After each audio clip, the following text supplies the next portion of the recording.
Bonjour ou bonsoir à toutes et à tous. Bienvenue sur la chaîne Le Bonheur d'être soi-même. Je vous invite à vous abonner, à partager mes contenus afin d'en faire profiter un plus grand nombre. Ici, on aborde des sujets qui te questionnent, t'interpellent et t'amènent à avancer un peu plus sereinement dans ton cheminement. Le sujet d'aujourd'hui est fondamental pour beaucoup de gens qui portent des peurs qui ne les appartiennent pas, qui ont l'impression de porter des charges lourdes sur leurs épaules. Et si ça venait de plus loin? Et si d'autres avons-nous ont eu dans nos familles à traverser ces émotions sans jamais les résoudre et comprendre ce qui leur arrivait?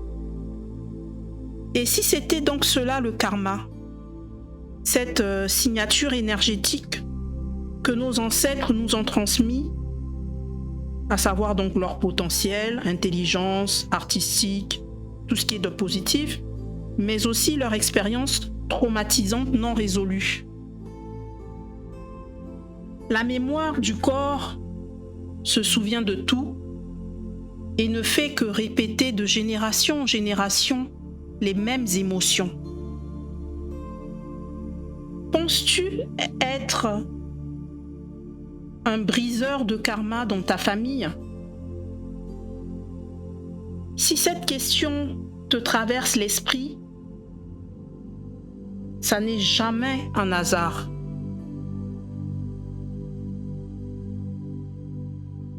Dans presque toutes les lignées, il y a une personne qui naît avec une sensibilité différente, pas meilleure mais différente. Et cette personne ne s'adapte pas facilement à ce qui a toujours été fait. Et elle ressent très tôt que quelque chose ne tourne pas rond, même si tout le monde prétend que c'est comme ça. C'est souvent le futur briseur de karma. Qu'appelle-t-on karma familial? Alors, le karma familial, c'est pas une punition mystique, hein. C'est une répétition inconsciente des schémas de relations toxiques, des silences transmis de génération en génération. Ça peut être des violences émotionnelles banalisées, des loyautés invisibles, on souffre mais on reste, par exemple. Des rôles figés comme le rôle du sauveur, le bouc émissaire, le sacrifié, le mouton noir de la famille. Ces schémas deviennent la normalité de la famille et personne ne les questionne parce qu'ils protègent l'équilibre entre guillemets du système familial, même s'ils font mal. Alors pourquoi le briseur de karma dérange autant? Le briseur de karma ne détruit pas la famille. Il révèle seulement ce qui était caché. Et un système familial préfère le déni à la vérité, la répétition à la transformation. Et le résultat, c'est que tu peux être vu comme trop sensible quand tu es un briseur de karma, comme trop rebelle, ingrat, ou celui qui fait des histoires, tout le temps des problèmes. Alors qu'en réalité, tu fais juste une chose, tu refuses de t'anesthésier. Une hypersensibilité qui n'est pas un hasard pour un briseur de karma. Donc, beaucoup de briseurs de karma sont hypersensibles, très empathiques, introspectifs, attirés par la psychologie, la spiritualité, la compréhension de l'humain. Et ce n'est pas une faiblesse, bien au contraire, c'est un outil de perception. Tu ressens que d'autres ont appris à ne plus sentir. En tout cas, tu ressens ce que d'autres ont appris à ne plus ressentir. Et ça fait de toi le miroir du non-dit familial. Quel est le prix à payer?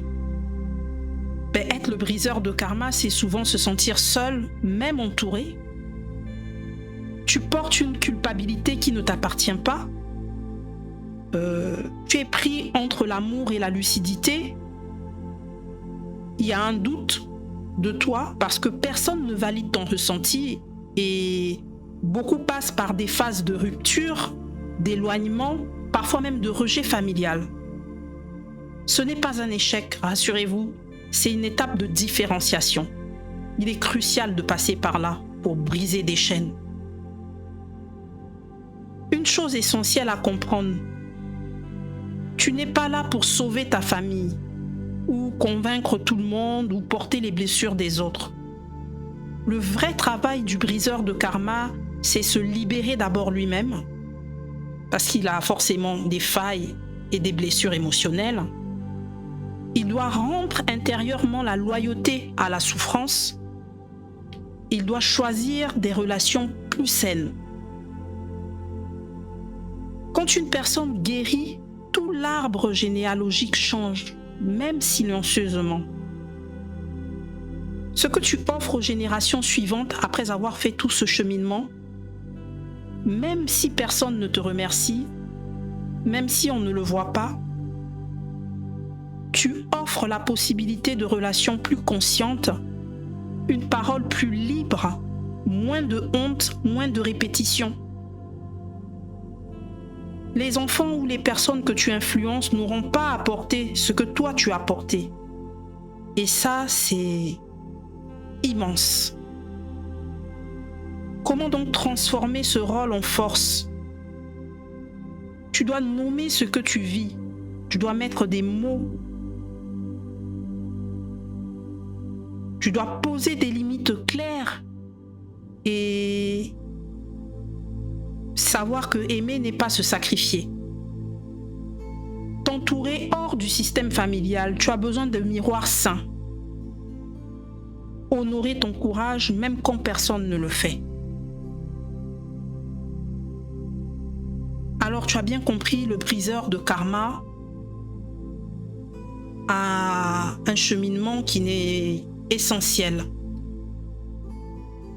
Il va aller à l'encontre de tous les systèmes établis par la famille. Mais il est nécessaire qu'ils comprennent que pour se libérer de ces schémas-là, il doit faire face à cela et pas être dans le déni. Alors, pour pouvoir arriver à briser ces liens-là, il est nécessaire de faire, par exemple, un nettoyage karmique, un nettoyage de toutes les mémoires familiales traumatiques, accepter tous les potentiels positifs que les ancêtres nous ont transmis et refuser tous leurs traumas, tout ce qu'ils ont eu à vivre et à subir sans les résoudre. Alors si ce sujet t'a parlé, n'hésite pas à me le dire en commentaire. Je pourrais développer un peu plus parce qu'il y a à dire sur ce sujet. Surtout, n'hésite pas à liker, partager et à t'abonner afin de pouvoir toucher un plus grand nombre. Je te remercie d'avoir écouté jusqu'à la fin de cette vidéo. À très bientôt.